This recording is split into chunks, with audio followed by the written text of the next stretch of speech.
अली परवेज़ मलिक साहब ने भी इस तरफ इशारा किया कि अगर IMF ने कुछ कंडीशंस को एक्सेप्ट ना किया या रिलीफ ना दिया तो हो सकता है कि 55 रुपए पेट्रोलियम लेवी और बढ़ानी पड़ जाए। तो ये तो बहुत बड़ी कॉस्ट हो जाएगी। लोग पहले भी ही अंडर प्रेशर हैं, इन्फ्लेशन भी बढ़ रही है, आपको पता है। ये आप ये कह रहे हैं कि ये टॉक्स जो हैं वो सस्पेंड नहीं हुई बल्कि एक डिले है। इसमें शौकत साहब आपकी तरफ आऊँगा। एक तरफ तो पाकिस्तान ने मुज़ाकराती अमल में जो किरदार अदा किया है उसको एक्नॉलेज किया जा रहा है globally, but apart from that जो डोमेस्टिक अगर सूरत हाल की बात करें तो अली परवेज़ मलिक साहब ने भी इस तरफ इशारा किया कि अगर IMF ने कुछ कंडीशंस को एक्सेप्ट ना किया या रिलीफ ना दिया तो हो सकता है कि 55 रुपए पेट्रोलियम लेवी और बढ़ानी पड़ जाए। तो ये तो बहुत बड़ी कॉस्ट हो जाएगी। लोग पहले भी ही अंडर प्रेशर हैं, इन्फ्लेशन भी बढ़ रही है, आपको पता है।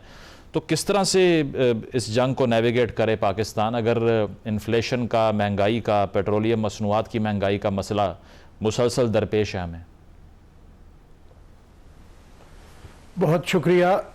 और यकीनन ये आवाम के लिए, लोगों के लिए जो सैलरीड क्लास है या मिडिल क्लास है, इवन अपर मिडिल क्लास है, उसके लिए तो पहले ही ज़िंदगी अजीरन बन चुकी है। अगर 55 रुपए पर लीटर और जाता है तो इसका तो इम्पैक्ट पड़ेगा, इसमें कोई शक नहीं है।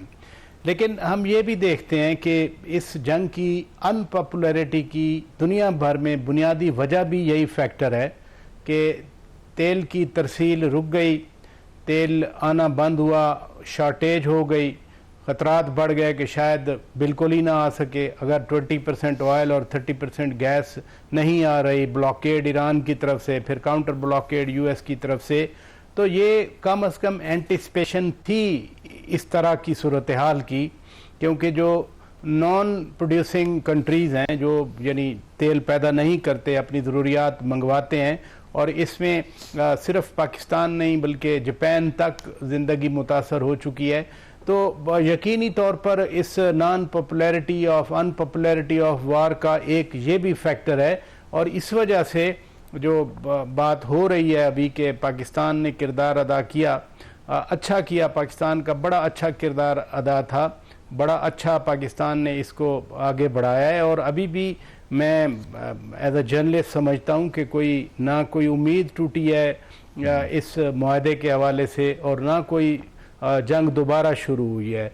सीज़ फायर एक्सटेंड हुआ फॉर इनडेफिनेट पीरियड। वो सदर ट्रंप ने जिस दिन सीज़ फायर एक्सटेंड किया, ये नहीं कहा था कि ये 2 हफ्ते के लिए है जो कि पहले वाला हुआ था। और फिर press secretary to White House Karoline Leavitt ने भी आके कहा कि president has not set deadline up to Sunday, जो कि संडे कल गुजर भी गया। इसलिए ये एफर्ट जो हैं वो वही एक ज़रिया नज़र आ रही हैं कि एफर्ट जो है ये कामयाब हों, दोनों फ़रीक़ैन के दरमियान मुआहदा हो। अदरवाइज़ तो बहुत सारे मुल्कों में बाकायदा ज़िंदगी जैम हो चुकी है, स्टैंड स्टिल हो चुकी है कि वहाँ तेल नहीं मिल रहा, गैस नहीं मिल रहा। पाकिस्तान में अभी तक तो मिल रहा है, आगे का अब पता नहीं क्या होता है। लेकिन चूँकि IMF के साथ पाकिस्तान का एक चल रहा है प्लान, प्रोग्राम, वो भी पाकिस्तान के लिए एक मसला है। पहले तो 129 अरब के करीब तो हुकूमत ने ये खर्चा बर्दाश्त किया, लेकिन अब ये सार्फिन पे डालना पड़ेगा। हुकूमत अपने खर्चे और कहाँ से ख़त्म करे, उनको ये भी वेन्यूज़ देखने चाहिए। लेकिन साथ साथ ये एक मजबूरी तो है, और इस मजबूरी को जो है वो IMF अगर मान जाता तो शायद पाकिस्तान का, कुछ पाकिस्तानियों का भला हो जाता। लेकिन ये क्राइसिस बहरहाल वर्ल्ड ओवर है, और यही क्राइसिस जो है वो इस जंग को ख़त्म भी करवाएगा। बिल्कुल, यहाँ पर भी इतने ज़्यादा कंपेल्ड नज़र आ रहे हैं जंग बंदी के लिए, क्योंकि इसका जो इम्पैक्ट हम पे आ रहा है, we are one of the most affected countries from the war in the world. Shaukat साहब, ईरान पर एक तनकीद होती है, मैं चाह रहा हूँ कि आप उसको एड्रेस करें। वो ये है कि ये जो डील अभी ऑफ़र की जा रही है, बेशक अग्रेसर अमेरिका और इजराइल थे, जंग उन्होंने नाफिज की, लेकिन अभी अगर ईरान को एक ऐसा पैकेज मिलता है कि वो अपना जौहरी प्रोग्राम अबैंडन करके तकरीबन $100 अरब की रकम जो उनकी बाहर फंसी हुई है वो उनके मुल्क में वापस आ जाए, उनके बैंक्स जो हैं वो आलमी बैंकारी निज़ाम में इंटीग्रेट हो जाएं, तो ये बहुत बड़ा बूस्ट मिल जाएगा ईरानियन इकॉनमी को अगर वो तेल बेच सकें। तो उन्होंने जब आने से इनकार किया, जब 2 रोज़ पहले जेडी वैंस ने यह कहा था कि वो पाकिस्तान आ सकते हैं, डोनाल्ड ट्रंप ने कंफर्म किया, लेकिन ईरान के डेलीगेशन ने जो रिफ्यूज़ किया, तो नाकिदीन ने यह कहा कि ईरान अपॉर्चुनिटी को मिस कर रहा है, दोबारा ऐसा मौका नहीं मिलेगा।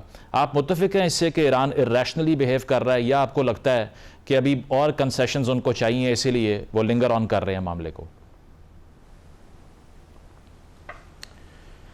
देखिए, न्यूक्लियर इशू यकीनन एक बड़ा इशू है, लेकिन हम ये नहीं कह सकते कि ये अब टेबल पे नहीं है। जो मुख्तलिफ प्रपोजल्स बन रही हैं वो न्यूक्लियर इशू के 2 कंपोनेंट हैं, एक तो ईरान का ओवरऑल प्रोग्राम और दूसरा जो एनरिच्ड यूरेनियम उनके पास पड़ा है 400-500 किलोग्राम, उसको कैसे डिस्पोज करना है। तो ये दोनों इश्यूज ऑन द टेबल हैं।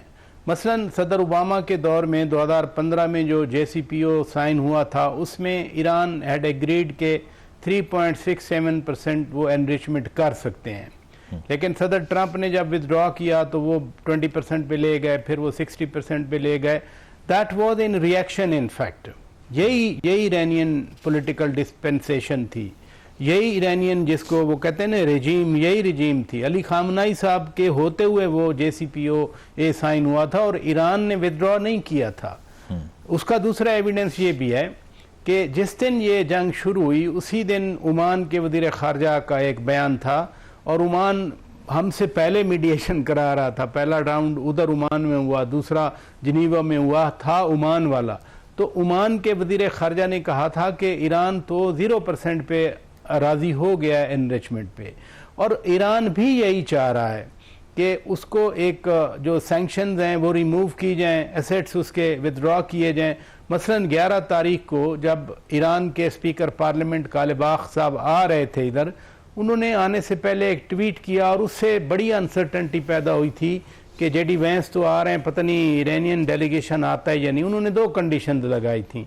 एक उन्होंने कहा था, नंबर 1 कि लेबनान को भी सीज़ फायर में इंक्लूड किया जाए, जो पाकिस्तान की रिक्वेस्ट पे सीज़ फायर ईरान और अमेरिका के दरमियान 15 दिन की सदर ट्रंप ने एक्सेप्ट की थी। और उसका एक तो ये था कि लेबनान को इंक्लूड किया जाए, और अल्टीमेटली वो इंक्लूड हुआ, वहाँ भी 10 दिन की हुई सीज़ फायर। अब वो मिलने वाले भी हैं, लाइकली है कि सदर ट्रंप के साथ लेबनान के सदर और इस्राइल के वज़ीर-ए-आज़म भी मिले। जबकि दूसरी कंडीशन ये थी कि हमारे जो फ्रोजन एसेट्स हैं उनको रिलीज किया जाए, उसमें तो न्यूक्लियर वाला मामला ही नहीं था।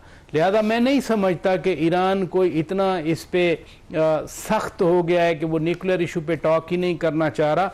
जब मुज़ाकरात होते हैं, मुज़ाकरात में एक स्टैंस लिया जाता है, लेकिन जब टेबल पे आप बैठते हैं, मसलन टेक्निकल सतह पे अब बातचीत चल रही है, ये बिल्कुल मैं नहीं मानता कि ये जो खबरें लग रही हैं कि जी मुज़ाकरात टूट गए, स्टाल हो गए, ऐसी कोई बात नहीं है। टेक्निकल लेवल पे जब बातचीत आ जाए तो मैं एक सफारतकारी का थोड़ा सा स्टूडेंट हूँ, जो डिप्लोमेटिक प्रोसेस होता है या सफारतकारी का अमल होता है, उसमें अगर टेक्निकल लोगों को डेलीगेट कर दिया जाए कि आप इसमें बैठ के निकालें हल, तो उसको पॉजिटिव समझा जाता है कि जो प्रिंसिपल्स हैं यानी बड़े जो लीडर्स हैं उन्होंने आगे सौंप दिया कि आप जो है इसको देखें कहाँ तक एग्रीमेंट हो सकता है, कहाँ हम पहुँच सकते हैं, कहाँ हम पीछे आ सकते हैं। तो ये प्रोसेस जारी है और यू नेवर नो कि किसी दिन जो है वो ये आ जाए, बहुत जल्द आएगी, क्योंकि न्यूक्लियर वाला इशू में थोड़ा सा वो रशिया भी आ जाता है, क्योंकि बोशर जैसे प्लांट पे रशियन टेक्नीशियंस काम कर रहे थे। फिर प्रपोजल ये भी थी जो एनरिच यूरेनियम वाला 400-500 किलोग्राम कि वो रशिया को बेच दिया जाए, वहाँ बेच दिया जाए, या कोई इंटरनेशनल मॉनिटरिंग की एक जो तजवीज़ आई हुई है। ये सारी तजावीज़ प्रपोजल ऑन द टेबल हैं। ये मीन के process is continuing, process is not stalled. हाँ, हम मीडिया में हम लोग ये कह देते हैं कि चूंकि वो नहीं आए, वो आ गए थे। सदर ट्रंप ने तो कल भी कहा, जब उन पे अटैक हुआ तो उन्होंने कहा इसका ईरान जंग से कोई ताल्लुक नहीं है। उन्होंने पहले दिन क्लियर कर दिया, फिर उन्होंने सीज फायर के हवाले से भी क्लियर किया कि ये संडे तक नहीं है। जो दूसरी बार बढ़ाई, उन्होंने कहा कि ये आगे चलेगी सीज फायर। जब जंग बंदी बरकरार है, parties are willing, they are talking, तो फिर जो है वो मैं यही समझता हूँ कि प्रोसेस इज कंटिन्यूइंग।